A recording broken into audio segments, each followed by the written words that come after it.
See if you can find some ways to multiply your value to the marketplace.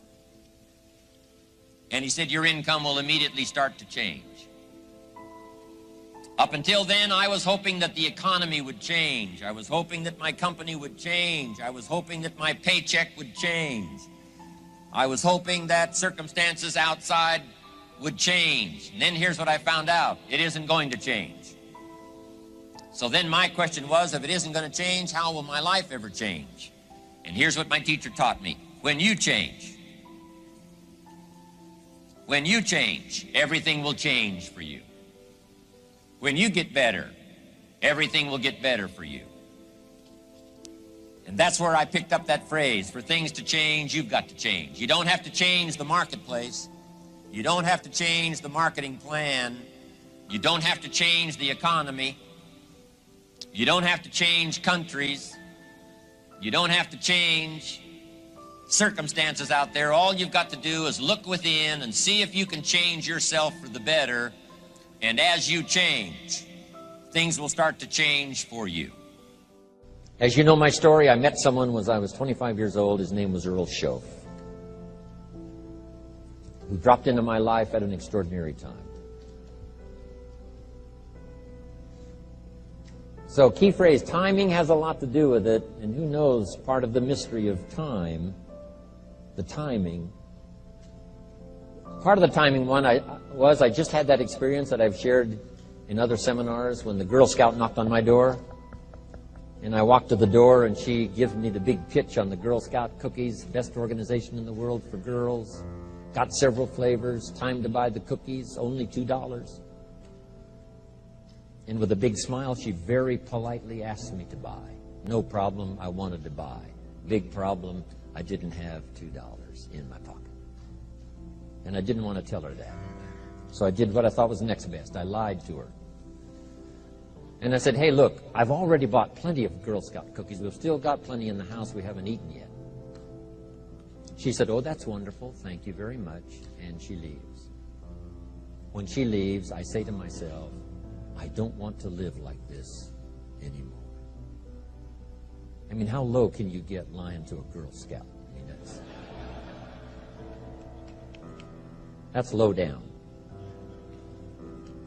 I told myself that day, this will never happen to me again.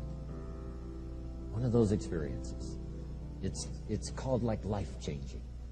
I said, I'm going to search till I find better opportunities so my pocket won't be empty and the bank account won't be empty and I won't be so far behind on my promises to my family. And it was shortly after that I meet Earl Schoaf, who taught me how to be wealthy, who taught me how to change my life. So who knows what the connection is, right? Someone says when the student is ready, the teacher will appear. You know, I don't know all the mystery of that. But anyway, it seems like some of those things uniquely happen.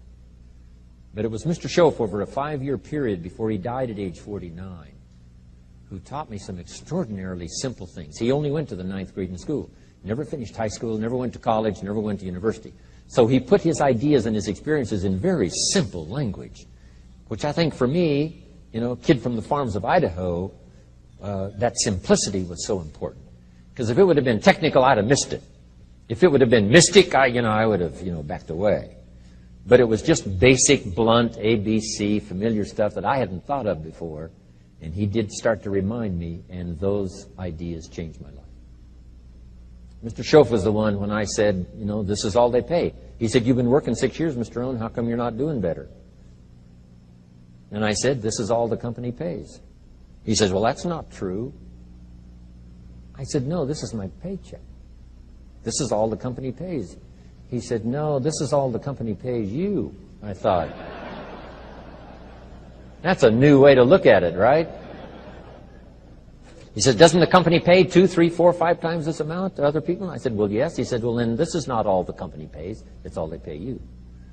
And if you qualified, wouldn't your income grow 2, 3, 4, 5 times? I said, I suppose. So he said, we don't have to work on the company. We have to work on you.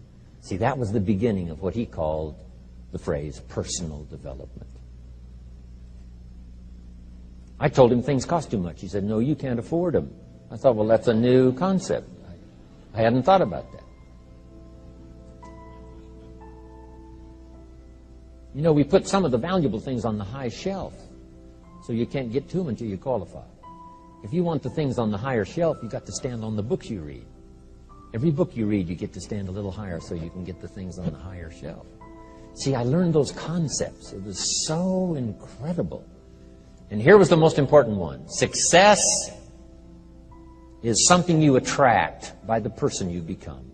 See, that phrase changed my life. Success is something you attract by the person you become. Success is not something you pursue.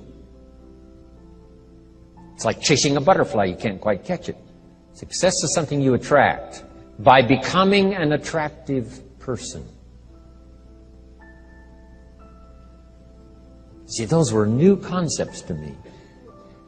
I'm just working hard trying to make a living. Here's what he said to me. This changed my life. I got a chance to teach this in Moscow and across Russia. 3 visits, now the 4th. Here's what Shof taught me. Profits are better than wages. Nobody taught me that in high school. Nobody taught me that. I went to 1 year of college. Nobody taught me. Profits are better than wages. Wages make you a living. Profits make you a fortune. And how could you work on both a living and a fortune?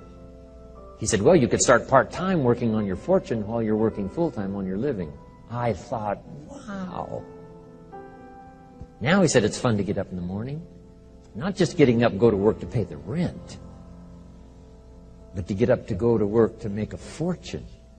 First, to make a living for my family. Second, to make a fortune. And he taught me how to make both a living and a fortune. Guess what I did? I learned how to make both a living and a fortune. And I found out anybody could do it once they get the information. And at age 25, I started receiving this extraordinary information. Here's what he said. Your income is directly related to your philosophy, not to the economy. I thought, no one ever told me that. I kept hoping the economy would change. He said, no, your philosophy has to change. I assured him that I had my fingers crossed. He said, that won't help. Then what could I do to change my income and multiply it by 2, by 3, by 5, by 10, and then multiply it by 10 again? What could I do? And he started giving me the disciplines and the process of learning the skills to change my life. This was an extraordinary man. Those were extraordinary times for me. Life-changing in every manner that you can imagine. But very simple ABC concepts. Here's what I learned. Not to search for the exotic until you've discovered the basic. And those basic philosophies that he shared with me during that time were life-changing. And he called it personal development.